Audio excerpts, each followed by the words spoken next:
தம்பி கீழே இறங்கு, தம்பி கீழே இறங்குப்பா, ப்ளீஸ் கீழே இறங்குப்பா. ஈரோடு பரப்புரையின் போது ஸ்பீக்கர் ஸ்டாண்ட் மேல் ஏறி நின்ற தொண்டரை விஜய் அன்பாக கண்டித்தார். தம்பி கீழே இறங்கு, தம்பி கீழே இறங்குப்பா, ப்ளீஸ் கீழே இறங்குப்பா. Okay, thank you thank you. கீழே இறங்குங்க, கீழே இறங்குப்பா. மேலிருந்து கீழே இறங்கிய தொண்டருக்கு பறக்கும் முத்தம் கொடுத்தார். நீ இறங்கினாதான் முத்தம் கொடுப்பேன்.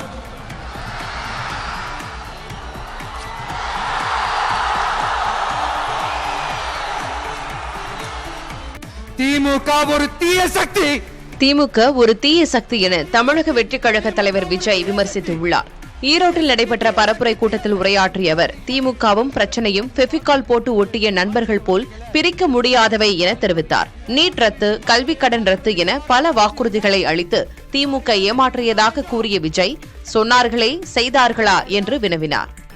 எம்ஜிஆர் அவர்களும் மேடம் ஜெயலலிதா மேடம் அவங்களும் ஒரே வார்த்தையில சொல்லி இந்த திமுகவை காலி பண்ணாங்கல்ல.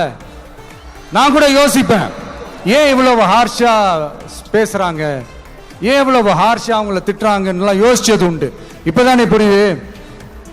அவங்க ரெண்டு பேரும் சொன்னதை இப்ப நானும் ரிப்பீட் பண்றேன். திமுக ஒரு தீய சக்தி, திமுக ஒரு தீய சக்தி, திமுக ஒரு தீய சக்தி, திமுக ஒரு தீய சக்தி, தீய சக்தி, தீய சக்தி, தீய சக்தி. என் நெஞ்சில் குடியிருக்கும் ஈரோடு மக்களே, டிவிகே ஒரு தூய சக்தி. எப்படி? டிவிகே ஒரு தூய சக்தி.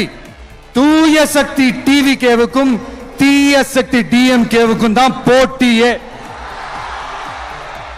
என்ன முடக்கலாம்னு நினைக்கிறீங்க, ஆனா இந்த சத்தத்தை ஒரு நாள் உங்களால முடக்க முடியாது.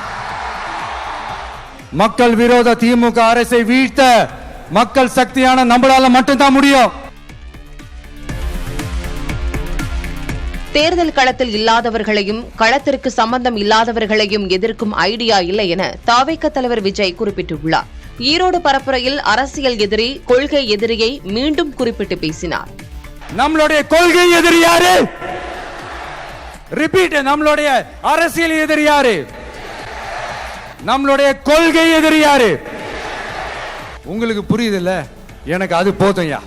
எதிரிகள் யாருன்னு சொல்லிட்டு களத்துக்கு வந்திருக்கிறோம். அதனால அவங்கள மட்டும் தான் எதிர்ப்போம்.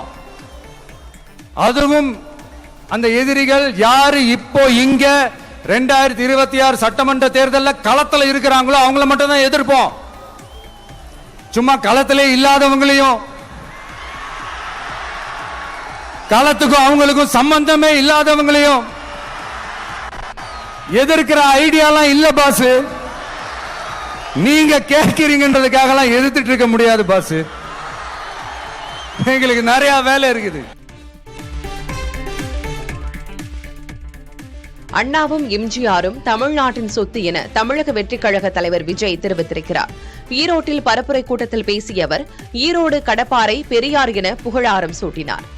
ஒருத்தர் இலகிய மனம் கொண்ட ஹீரோனா, இன்னொருத்தர் இரும்பு மாதிரி அயன்மேன் தான். எஸ், நம்ம ஈரோடு கடப்பாறை தான். ஒட்டுமொத்த தமிழ்நாட்டையே திருப்பி போட்ட சீர்திருத்த நெம்புகோல் ஈரோடு மாவட்டத்தில் பிறந்த அவர்தான். இந்தியாவுக்கே இடஒதுக்கீடு சம்பந்தமான அரசியல் சட்டத்தை திருத்தறதுக்காக போராட்டம் நடத்தினவர் யாரு? நம்ம தந்தை பெரியாரு, நம்மளுடைய கொள்கை தலைவர். அப்ப அண்ணாவும் எம்ஜிஆரும் யாரு? பெரியார் அவர்கள் கிட்ட இருந்து எங்களுக்கு தேவையான கொள்கைகளை எடுத்துக்கிட்டோம்.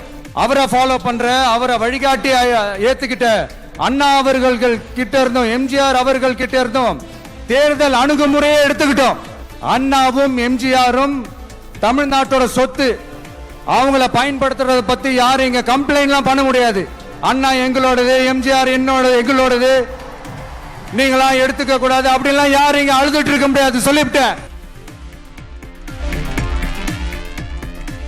செங்கோட்டையின் போல் பலர் தாவேகாவில் இணைய உள்ளதாக அக்கட்சியின் தலைவர் விஜய் தெரிவித்திருக்கிறார். ஈரோடு பரப்புரையில் பேசிய அவர், செங்கோட்டையன் தாவேகாவில் இணைந்தது பெரும் பலம் என குறிப்பிட்டுள்ளார்.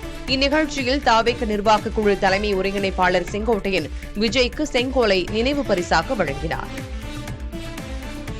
அண்ணன் செங்கோட்டையன் அண்ணன் அவர்கள் நம்ம கூட வந்து சேர்ந்தது நமக்கு ஒரு மிகப்பெரிய ஒரு பலம். அந்த மாதிரி செங்கோட்டையன் அண்ணன் அவர்கள் மாதிரி இன்னும் நிறைய பேர் வந்து சேர இருக்கிறாங்க. அவங்க எல்லாருக்குமே அந்த உரிய அங்கீகாரத்தை கொடுப்போம். விஜய் நல்லவர், ஆண்டிற்கு 500 கோடி ரூபாய் வேண்டாம் என்று சொல்லிவிட்டு மக்களுக்காக கடமையாற்ற வந்துள்ளார் என தாவேக நிர்வாக குழு தலைமை ஒருங்கிணைப்பாளர் செங்கோட்டையன் பேசியுள்ளார். ஈரோடு பெருந்துறையில் நடைபெற்ற விஜய் மக்கள் சந்திப்பு கூட்டத்தில் பேசிய அவர், புரட்சி தலைவரை பார்த்துள்ளேன், ஆனால் புரட்சி தளபதி விஜய்தான் என கூறினார். மேலும் 2026ஆம் ஆண்டு சட்டமன்ற தேர்தலில் 234 தொகுதியிலும் விஜய் கை காட்டுபவர்கள்தான் வெற்றி பெறுவார்கள் என்றும் தெரிவித்தார். தலைவரை பொறுத்தவரையிலும் மனிதனை மிக்கவர், நல்லவர், வல்லவர், உங்களுக்காகவே வாழ்ந்து கொண்டிருப்போர் என்பதை மறந்துவிடக் கூடாது. ஏனென்று சொன்னால் ஒரு ஆண்டுக்கு 500 கோடி ரூபாய் வருவாய் அது தேவையில்லை என்று விட்டு மக்களுக்கு பணியாற்றுவதற்கு ஒரு தலைவர் வந்திருக்கிறார் என்று சொன்னால் உலக வரலாற்றில் புரட்சி தலைவரை பார்த்தேன், இன்றைக்கு புரட்சி தளபதி இன்றைக்கு காணுகிறேன். ஈரோட்டில் பரப்புரையில் ஈடுபட்ட தாவேக தலைவர் விஜய் பேச்சின் முடிவில் தொண்டர்கள் கூட்டத்துடன் செல்ஃபி எடுத்துக் கொண்டார்.